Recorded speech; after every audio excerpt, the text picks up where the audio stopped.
नमस्कार दोस्तों, आपका स्वागत है डॉक्टर नवदीप शर्मा दुगाला फाउंडेशन पे। और आज मैं आपके लिए लेके आया हूँ एक बड़ी ही मोटिवेशनल और इंटरेस्टिंग प्लस रियल स्टोरी। ये स्टोरी सुनने के बाद आपको ये समझ आ जाएगा, बिल्कुल क्लियर हो जाएगा कि जो आपकी पावर ऑफ माइंड है वो बियॉन्ड एनी लिमिट है। मतलब वो आपके लिए कुछ भी कर सकती है। और कैसे आप अपनी पावर ऑफ माइंड का यूज़ करके अपने किसी भी फेलियर को सक्सेस में कन्वर्ट कर सकते हैं। तो ये कहानी शुरू करते हैं। ये कहानी शुरू होती है हॉस्टल से, कॉलेज के हॉस्टल में, जहाँ पे कुछ लड़के, यंग लड़के 20-22 साल के, अपना हॉस्टल में मजा मस्ती कर रहे हैं, गाने बजा रहे हैं, म्यूजिक बजा रहे हैं। तो अचानक से वहाँ पे एक हॉस्टल वार्डन की रेड पड़ती है। मतलब कि वो चेक करता है कि इतना शोर कहाँ से आ रहा है। और हॉस्टल के कमरों में जो लोग हॉस्टल में रहते हैं उनको पता है कि ये म्यूजिक वगैरह चलाना, डीजे चलाना अलाउड नहीं होता जी। तो वो बच्चे क्या करते हैं जी, फटाफट वो अपना जो म्यूजिक सिस्टम है उसको छत पे ले जाते हैं ताकि इसको छुपाया जा सके और हॉस्टल वार्डन को ना पता लगे कि ये कौन कर रहा था। तो वो अपना म्यूजिक सिस्टम को छुपाने की छत के ऊपर टॉप पे जाके कहीं बरामदे में कहीं छुपाने की कोशिश कर रहे हैं। और इसके दौरान अनफॉर्चुनेटली एक यंग लड़का 22 साल का बिल्कुल टॉप फ्लोर से हॉस्टल के नीचे गिर जाता है। फिर उसको हॉस्पिटल ले जाया जाता है। कई दिनों तक वो वहाँ पे बेहोश ही रहता है। पर कई दिनों बाद, कई हफ्तों बाद जब उसको होश आता है तो उसको पता चलता है कि उसके कमर के नीचे का हिस्सा एब्सोल्यूट डेड हो चुका है। उसकी दोनों टांगे और कमर के नीचे जो कुछ भी है वो कुछ भी काम नहीं कर रहा।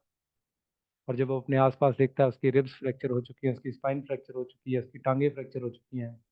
और बड़ी ही बुरी हालत में वो अपने आप को पाता है। ऐसे ही दिन गुजरते जाते हैं।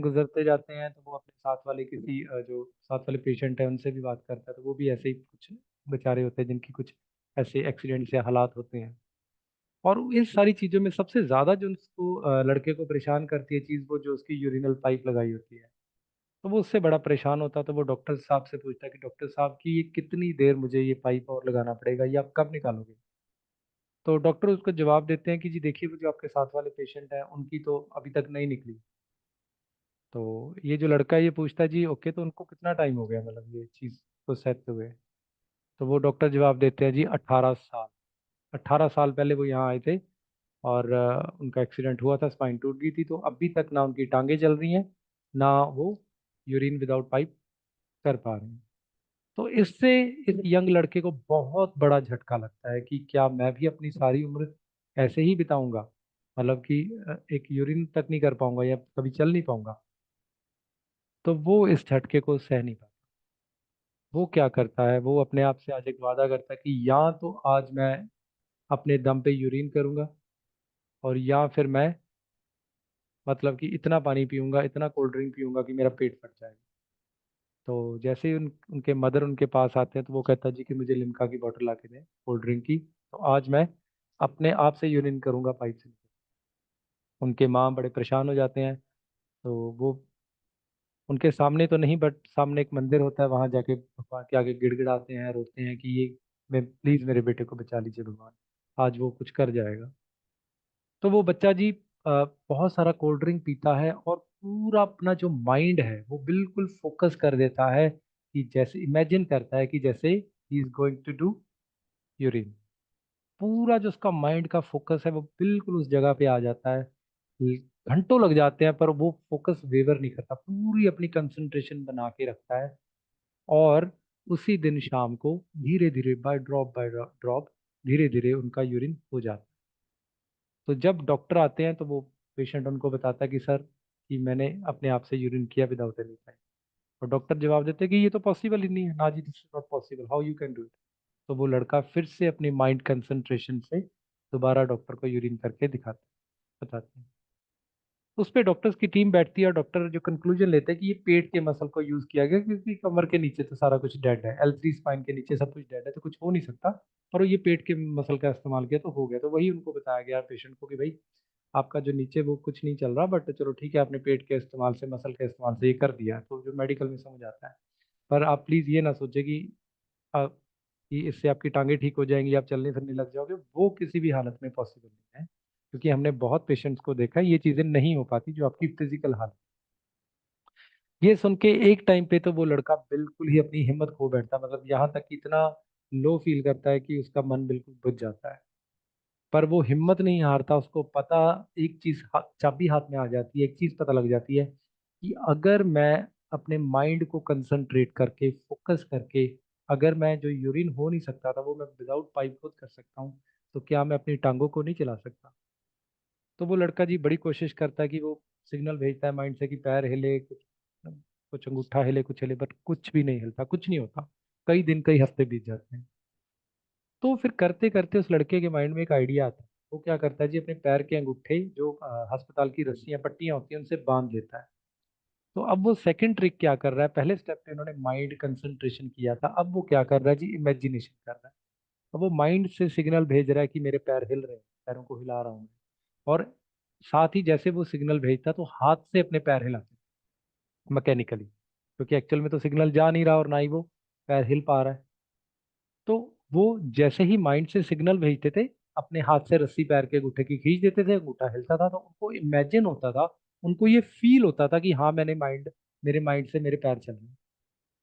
तो पहले स्टेप पे माइंड को फोकस किया, माइंड को कंसंट्रेट किया। अब सेकंड स्टेप पे इमेजिन किया, हालांकि जो पैर नहीं चल रहे, जो डेड पैर है, उनको इमेजिन किया कि हाँ वो चल रहे हैं, वो चलना स्टार्ट हो गया है। और फिर उसको फील किया। कैसे फील किया? क्योंकि एक्चुअली मैकेनिकल हाथों से हिला, रस्सी बांध के, पट्टी से रस्सी बना के बांध के उसको हिलाया, तो वो फीलिंग आ रही है कि हाँ वो चल रहे हैं। तो उन्होंने ये इमेजिनेशन टेक्निक यूज करना स्टार्ट किया, और करते करते करते महीनों की प्रैक्टिस के बाद, करीब तकरीबन 1.5 महीना उन्होंने इस काम को छोड़ा नहीं, सुबह से लेकर शाम तक ये काम किया। और इवेंचुअली एक दिन जाके उनके दाएं पैर का जो चीची, जो लास्ट उंगली होती है, उसने थोड़ा सा वो हिली। तो जिस दिन वो हुली, उनके लिए उम्मीद की इतनी बड़ी किरण जगी कि उनको लगा कि अगर एक उंगली हिल सकती है तो दैट मीन्स पूरा पाँव भी हिल सकता है। उनका जो दायां पैर था वो बिल्कुल फ्री था, जबकि जो लेफ्ट पैर था, जो वो वाला प्लस्टर्ड था, तो मतलब वो हिल नहीं सकता था, पर एक पैर पे वो अपनी प्रैक्टिस जारी रखते थे। तो जी जिस दिन वो एक उंगली हिली, उन्होंने आगे धीरे धीरे अपनी फोकस, अपनी कंसंट्रेशन, अपनी इमेजिनेशन और अपनी इस फीलिंग से उस कार्य को जारी रखा। करते करते धीरे धीरे एक उंगली की बजाय उनका पूरा पैर हिलने लग गया। वो पैर करते करते एक दिन पूरी टांग हो गई, और जैसे ही दूसरी टांग से भी प्लस्तर निकला, तो धीरे धीरे उनकी दोनों ही टांगे हिलने लग गई। और एक दिन ऐसा आया कि जब वो 6 महीने में हॉस्पिटल से डिस्चार्ज हो गए और अपने दोनों पैरों पे खड़े होके चलने लगे। और ये जो प्रैक्टिकली हुआ, ये जो रियल स्टोरी में हुआ, ये बियॉन्ड किसी मेडिकल प्रोफेशनल की समझ के बाहर था। ये क्लियरली शुद्ध रूप से पावर ऑफ माइंड था, जिसने उसके बिलीफ को, उसके विश्वास को और उसकी इमेजिनेशन को, उसकी फीलिंग को सच करके दिखा दिया। आज तक हमने बहुत सारी बुक्स पढ़ी है इसके बारे में कि जो हम सोचते हैं वो हो जाता है, जो हम सोच सकते हैं वो हम कर सकते हैं। तो ये एक रियल स्टोरी है, जहाँ पे एक आदमी अपनी बिल्कुल दोनों टांगे खोने के बाद, अपनी कमर के नीचे के सारे हिस्से को खोने के बाद, फिर से उस सिर्फ माइंड को यूज करते हुए उनको दोबारा जीवित किया। और एक और इंटरेस्टिंग बात बताता हूँ आपको, कि एक्चुअल में जब, क्योंकि जब वो ये प्रोसेस कर रहे थे, तो उनकी जो लेफ्ट पैर की टांग थी उस पर प्लस्तर था, जिसपे उन्होंने वो टेक्निक नहीं तब यूज करी। तो आज भी जब वो चलते हैं, तो जो लेफ्ट पैर है वो फिर भी थोड़ा सा लंगड़ाता है, जबकि जो दूसरा पैर है वो बिल्कुल परफेक्ट है।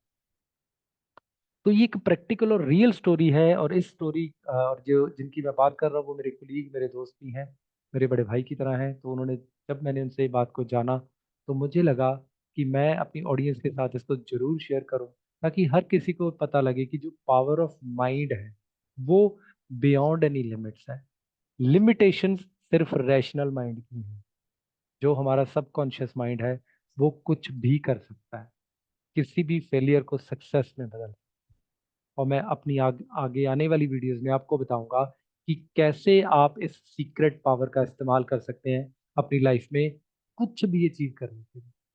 किसी भी चीज को अचीव करने के लिए आप अपनी माइंड की क्षमता का इस्तेमाल कर सकते हैं।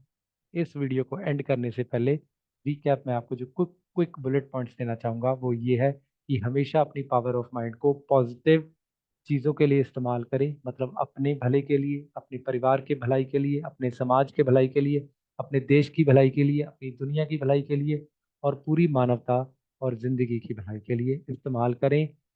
अगर आप विश्वास करते हैं कि ये हो सकता है, तो वो ज़रूर होके रहेगा। सिर्फ आपने अपनी पावर ऑफ माइंड को इस्तेमाल करना है, और उसको इस्तेमाल करके आप कुछ भी अपनी लाइफ में अचीव कर सकते हैं। आगे आने वाली वीडियोस में मैं और भी डिटेल के बारे में इसमें बात करूंगा। आज मैंने सिर्फ एक छोटी सी कहानी आपको बयान करी है, जो एक सच्ची कहानी है, जो मेरी आंखों के सामने जो इंसान है उन्होंने अ, अपनी पावर ऑफ माइंड का इस्तेमाल करके अपनी लाइफ को टर्न, फेलियर को सक्सेस में टर्न किया है। और इसी तरह आप भी इसको इस्तेमाल करके अपनी लाइफ में किसी भी चीज़ को अचीव कर सकते हैं। वीडियो देखने के लिए बहुत बहुत शुक्रिया। अगर आपका कोई कमेंट या क्वेश्चंस हैं तो आप नीचे कमेंट बॉक्स में लिख सकते हैं, मुझे बहुत खुशी होगी उनको आंसर करके। Thank you for watching this video. I'll see you all in the next video. Thank you. Thanks and bye.